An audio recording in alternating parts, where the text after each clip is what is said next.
Another day is here, and you're ready for it. What to wear? Check. Breakfast, lunch, and dinner? Check. Planning for what's next and how to save for it?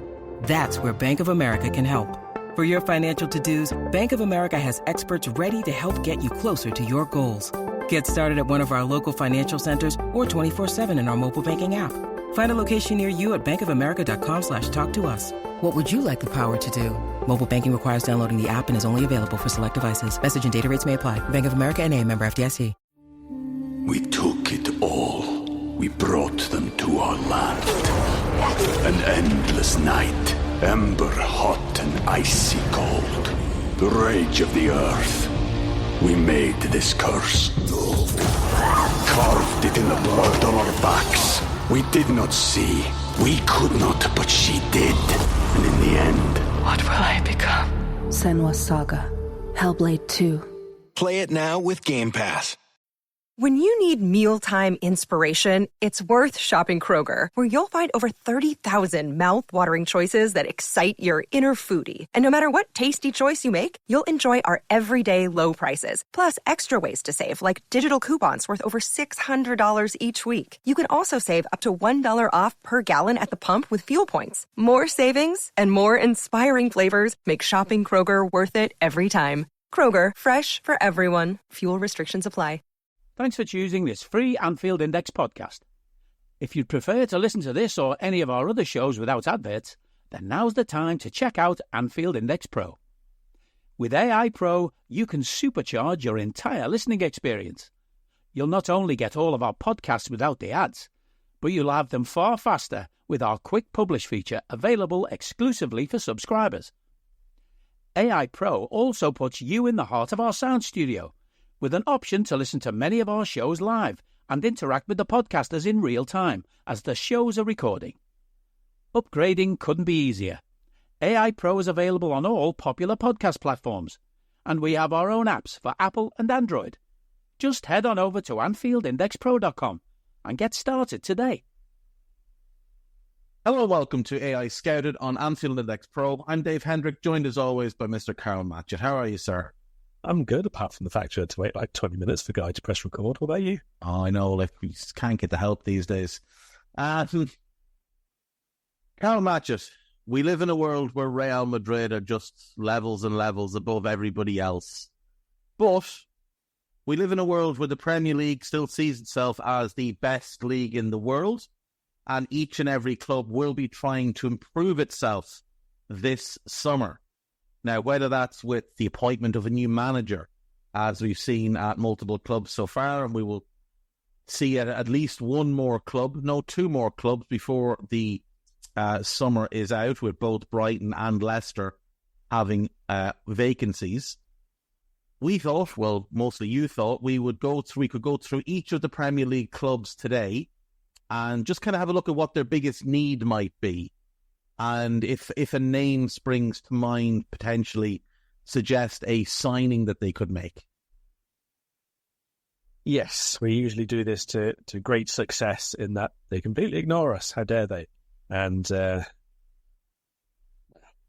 let's just say some of them get it particularly wrong. Obviously, there's going to be a few who particularly get it right, but it is interesting, I think, to compare clubs one year to the next and see where they tried to improve and whether that had a big positive effect on them or not. Obviously, when we did this last year around this time, we mentioned Sheffield United needed people in every single position and did not really heed that. Yes, exactly. And who is the most likely club, do you think, to drop the ball this summer, to do, of the three coming up, Leicester, Ipswich and Southampton, who's the one that you could see maybe not doing enough to even give themselves a puncher's chance this season? Or, well, next season as it is. In my head, it's Ipswich, and that's quite possibly unfair because obviously they've planned, prepped and executed very well the last couple of years, but back-to-back promotions is like enormous. Like there's a lot of players there who are playing two divisions below, and I think it's quite easy to underestimate the gap. maybe they will also be among the more pragmatic in terms of doing what they need to do, in terms of playing style and how they approach matches and so on. But on the transfer front, it feels like they would have the smallest pull, the smallest balance, and quite possibly, therefore, the smallest ambition. Sounds wrong because I'm not trying to be derogatory about it, but, they might aim a little lower than is necessary.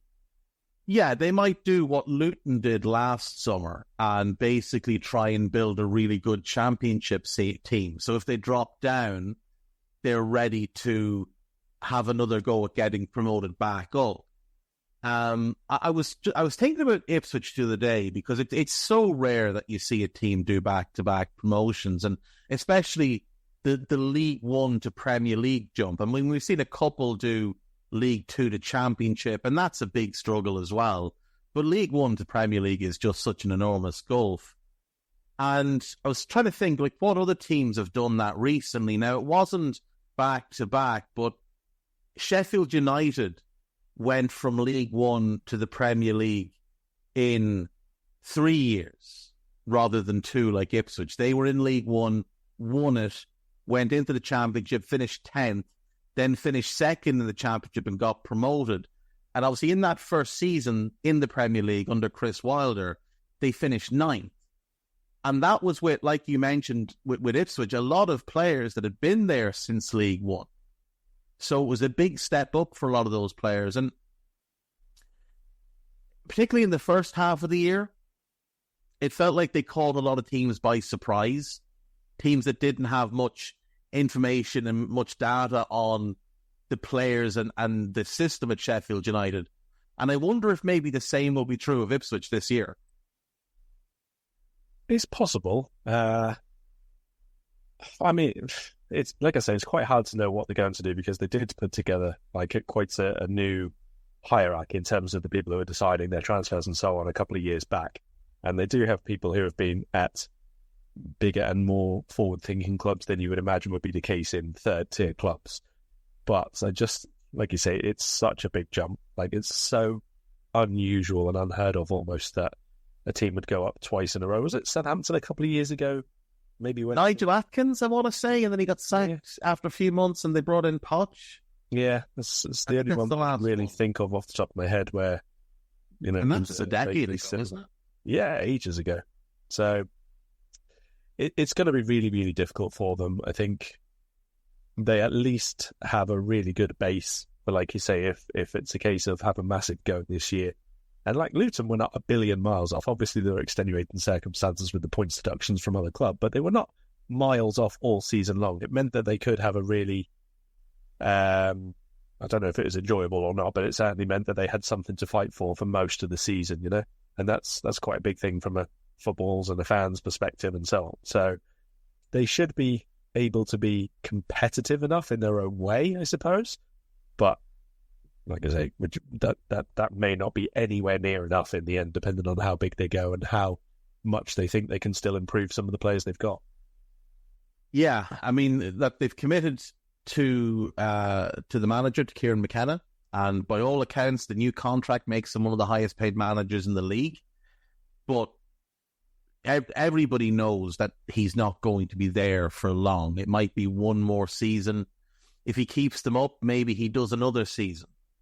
But he is destined for a move to one of the, let's just say, more established Premier League clubs, because Ipswich in their own right are a big club. They've got some great history, particularly the era under Bobby Robson in the late 70s and early 80s.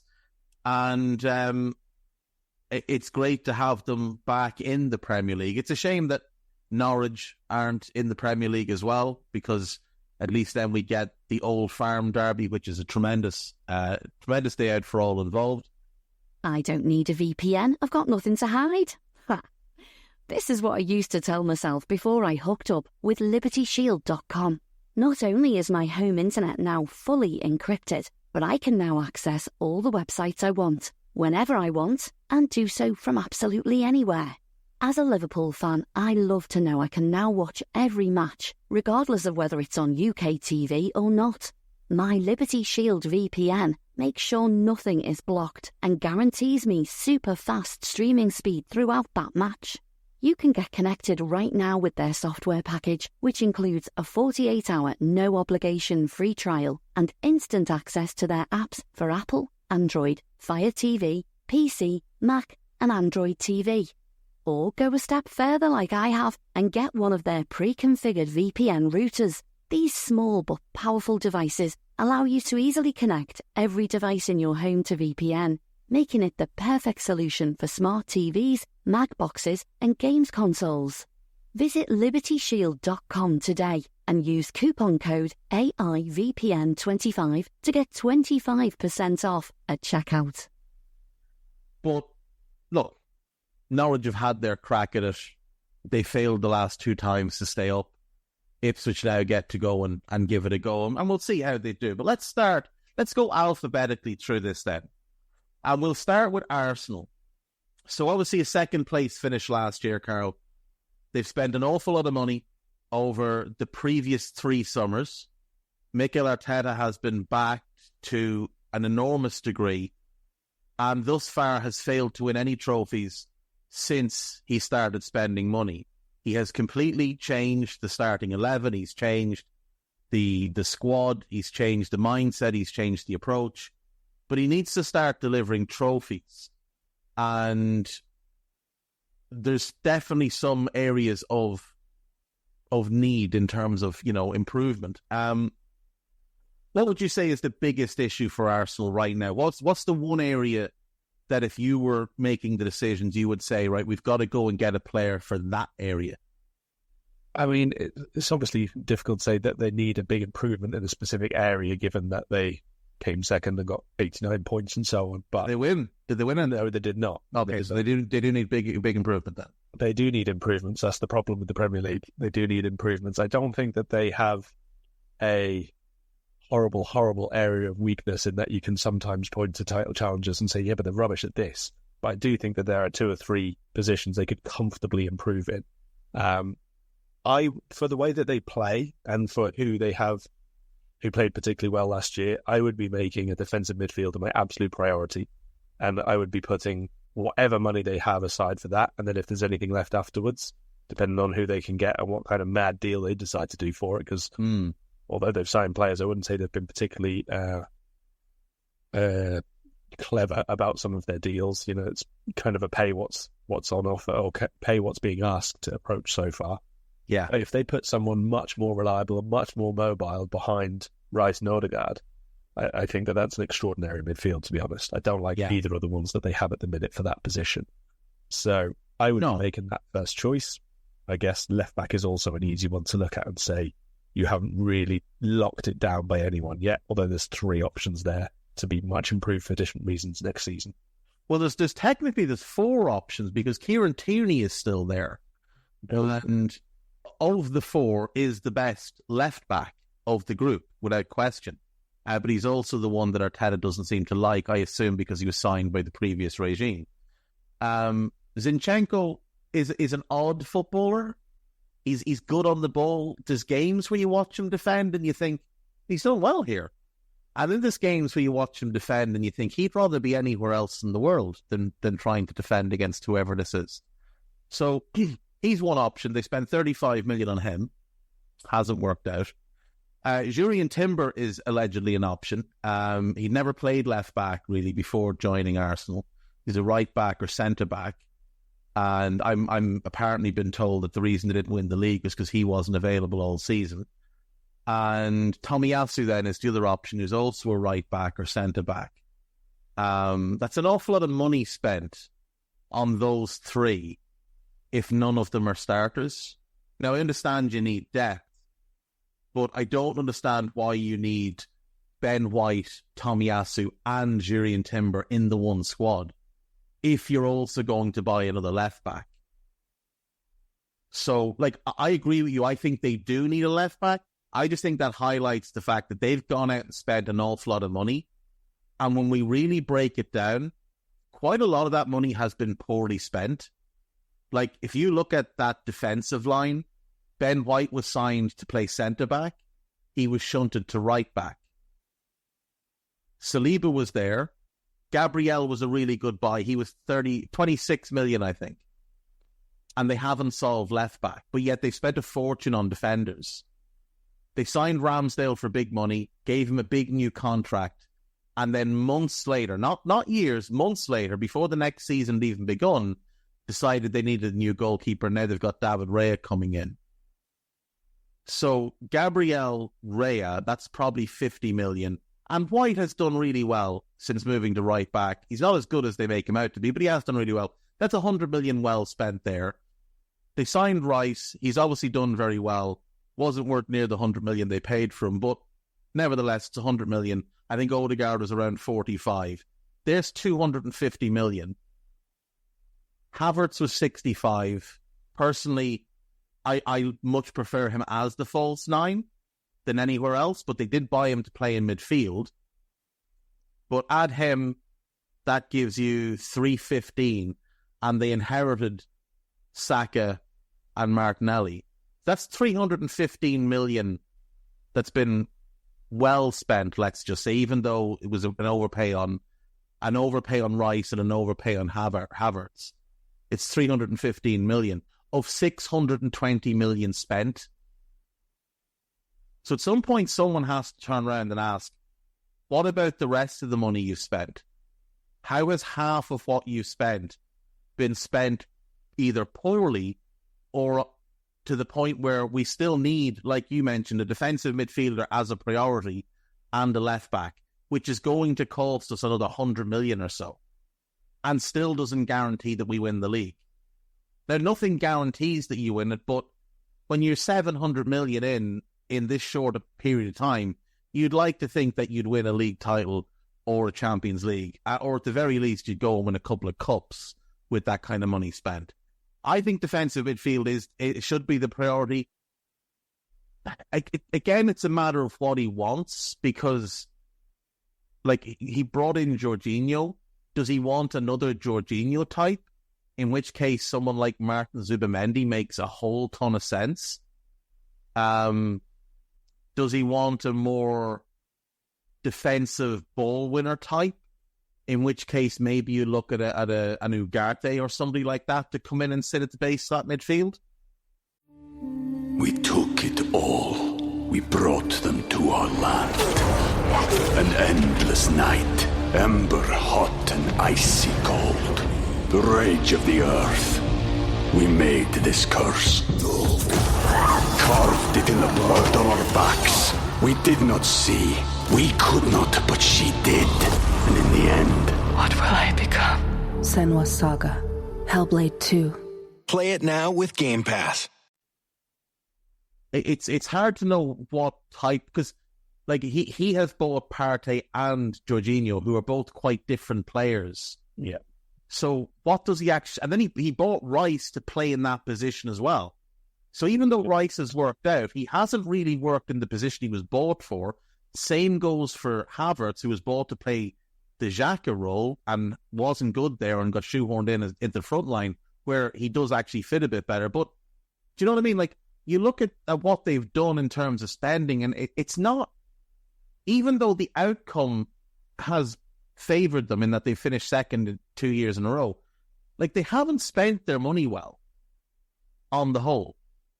Yeah, I think they definitely need a summer where everything works, basically. That's a big thing. Like, if they go and spend 200 million or whatever it is that they have for this summer, including sales or whatever, it's a big, big difference at this point. If you spend that on 2-3 additions who work out, or 4 additions and 2 of them work, and the other 2 just means you've got another couple of players involved who aren't really contributing in the way you want.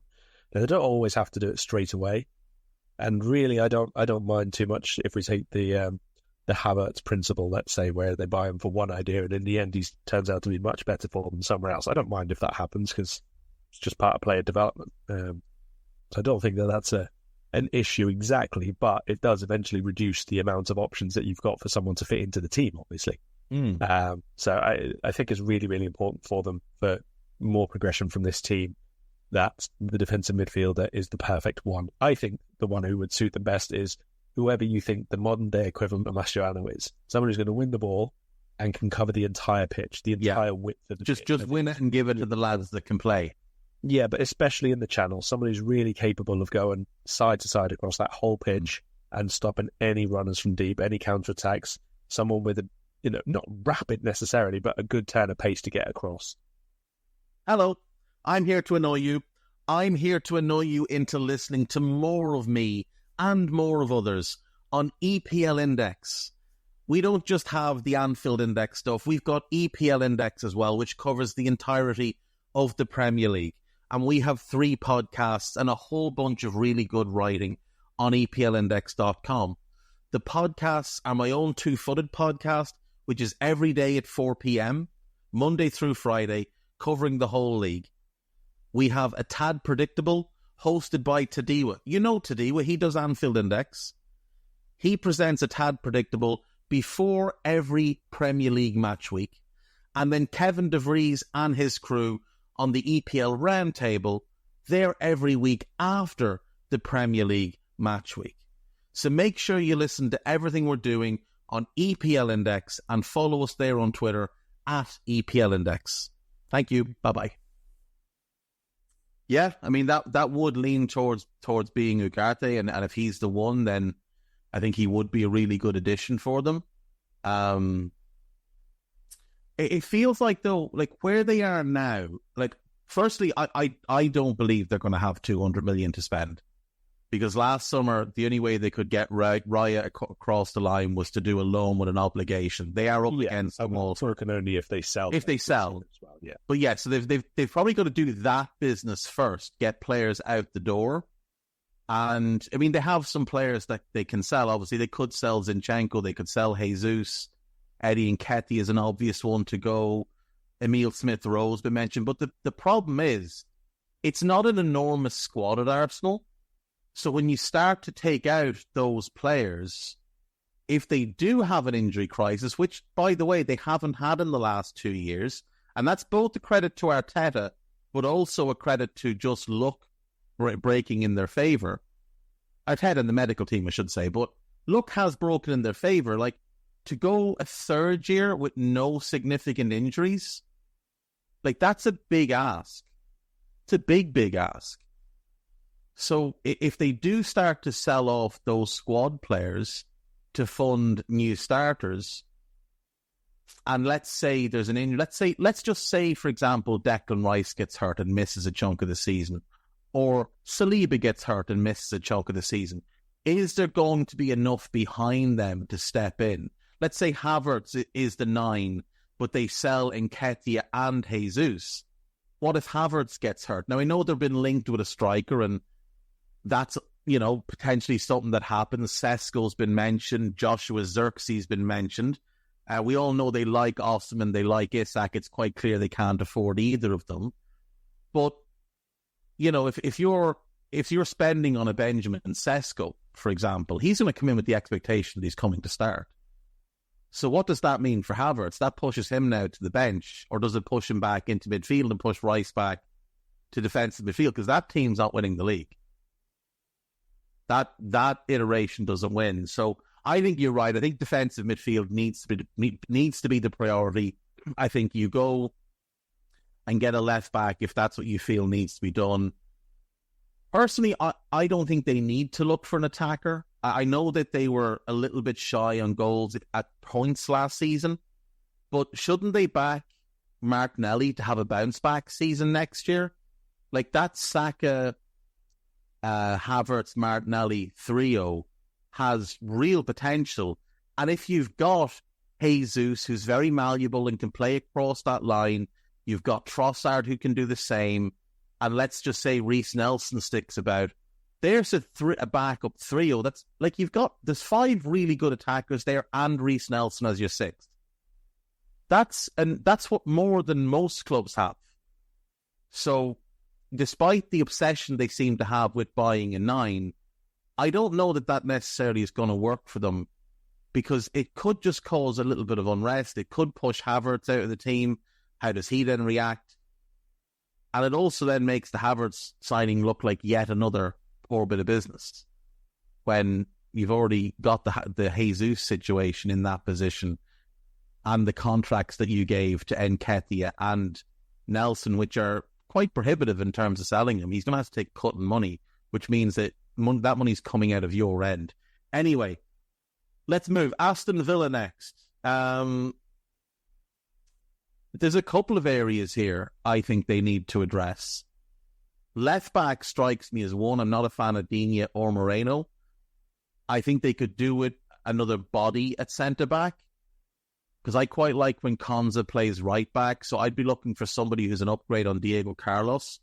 But what area would you look at? I think a centre-back is going to be quite important. I mean, there's quite a lot to sort out there. Obviously, they expect to get Mings back from ACL duty. Lenglet's loan is coming to an end. Obviously, neither of us like either of those two, really. Yeah, can Premier League clubs please stop loaning in Clement Lenglet? I don't want to watch him play football next year. That would be very, very helpful, to be honest. I do think, therefore, centre-back is one that they'll need.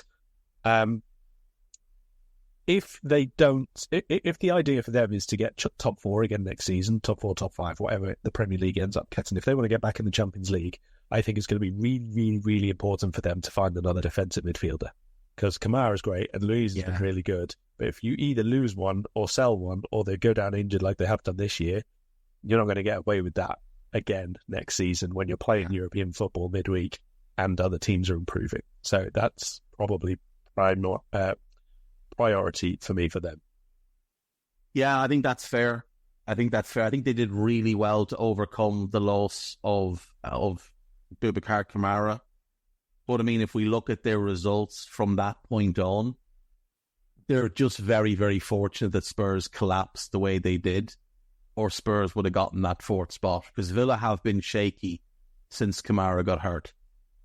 Let's go to Bournemouth then. Iraola did a tremendous job this past season. We know that they're going to have Tyler Adams back for next year, which hopefully he can stay fit. If he does, that's a huge boost for them. Alex Scott has a season of Premier League football under his belt, hopefully gets a full pre-season, because he obviously missed last pre-season and then a couple of months at the start of the season and then a couple of months in the season with different injuries. So that helps them, as well as the fact that we should see natural development from the likes of Zarbani, from the likes of Kirkez. They'll get Sinistera back, that'll be a big help. You would hope that Dango Ouattara takes a step forward as well, because he kind of stagnated last year, and I think he could be a weapon for them, maybe on the right wing, using his pace and his directness. But there's definitely, obviously, a couple of positions in need there. Now, Solanke is going to be a big factor here. If he goes, they're definitely going to need to go and buy a striker. I know they've just signed Enes Udal, but they'll need another one. But I feel like goalkeeper is a position they should be looking at, Carl. Yeah, goalkeeper potentially. I think right back as well, to be honest, for Bournemouth. I think if everybody else stays the same and you upgrade Adam Smith at right back, that's probably a good... Max Aarons? I don't think he's improved at all. No, he hasn't. That's fair. That's fair. I mean, Ouattara, I'm trying to remember, was Ouattara out ill last year for a period, like when he was due to go to the AFCON and he got... No, that was Hamad Traore got malaria. Was it? Okay, fine. And then they binned him off. But I think he's coming back, isn't he? Is that deal permanent to... I think he went... Was it? He went to Napoli on loan, but was it it's an option to buy. He played 9 games in the league. I don't know if they're going to take that up. Conte might not look at him as a player that suits Conte football. So they might get him back, which I really don't understand why he hasn't been given more opportunities there. I think he's really good. Yeah, and Sinistera was signed mid-season on full permanent deal as well, so he is theirs for sure. I think there's a lot of growth left in this Bournemouth team. I'm not sure how high they go, but I think they can go, to challenge the 8th, 9th, 10th kind of positions for sure. But yeah, I think if you're looking at one position just to upgrade, I kind of like Neto, but he's not obviously elite, and At the end of the season, they were playing Mark Travers. Travers, that's right. I don't think he's that good, to be fair. No. Yeah, I'd probably go right back, to be honest. Yeah, that's fair. That's very fair.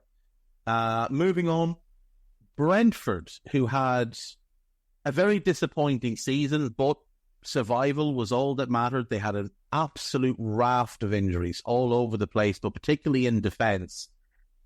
I would say, for me, a right wing-back or right-back is absolutely a priority there, because Rico Henry's really good at left-back, but he's coming off an ACL. Aaron Hickey has played right-back, but is naturally a left-back, and he missed a large chunk of the season. I would say going and signing a right-back, so you can start said right-back and Rico Henry, and then have Aaron Hickey as the cover for both, where you can maybe play Henry 26 games and the right-back 26 games, and Hickey gets 12 on either side, so they're evenly enough distributed. I think that's got to be one, but I also think they could use a centre-back. I didn't think much of Mark Flecken last year. I think maybe goalkeepers worth looking at.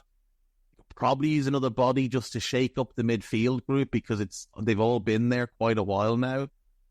And maybe another one in attack, although they do have Igor Thiago coming in. I think we're all under the assumption that Ivan Toney will leave.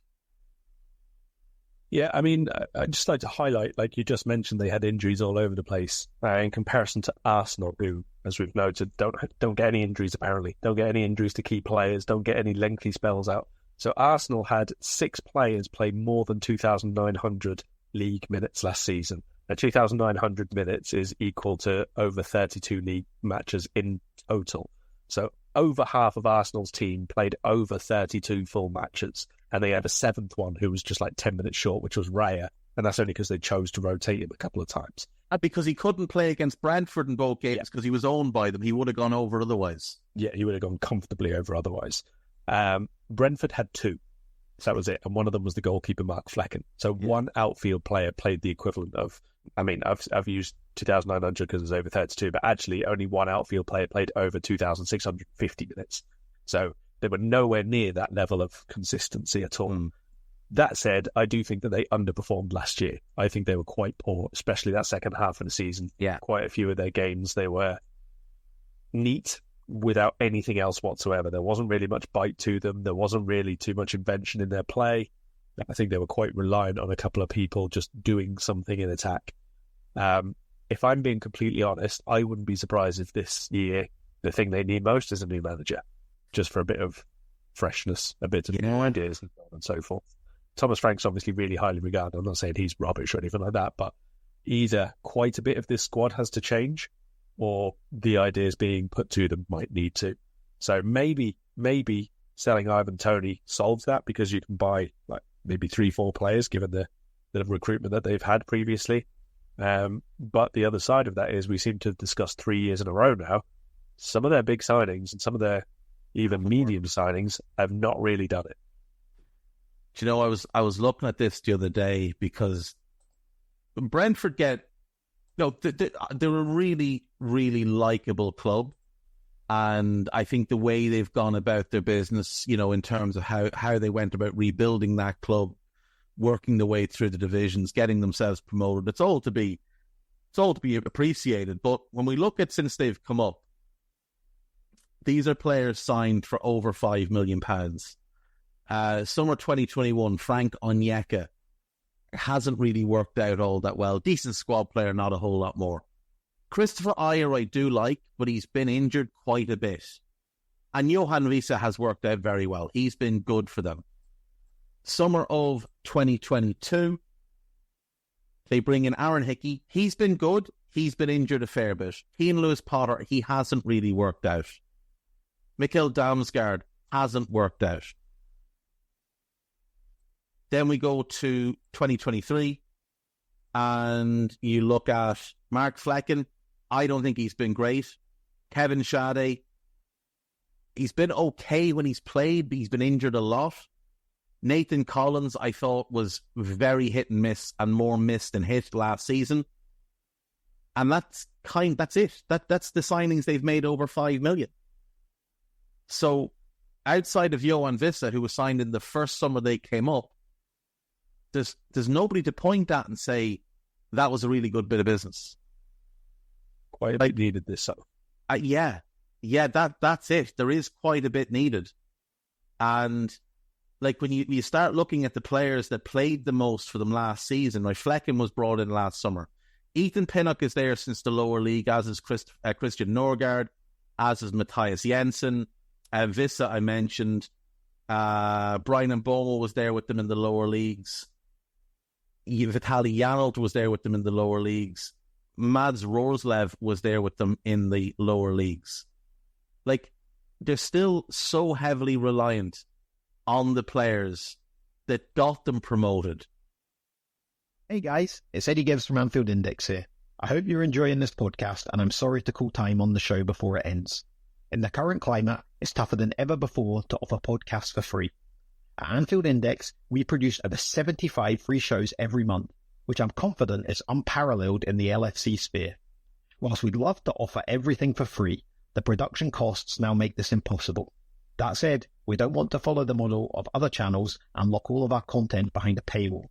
So what we've decided to do is to continue offering every show for free, but cut that offering to 30 minutes on our longer shows. So to get all of our shows in full and enjoy the best of everything we have to offer, we really hope you'll consider supporting the channel and signing up at AnfieldIndexPro.com.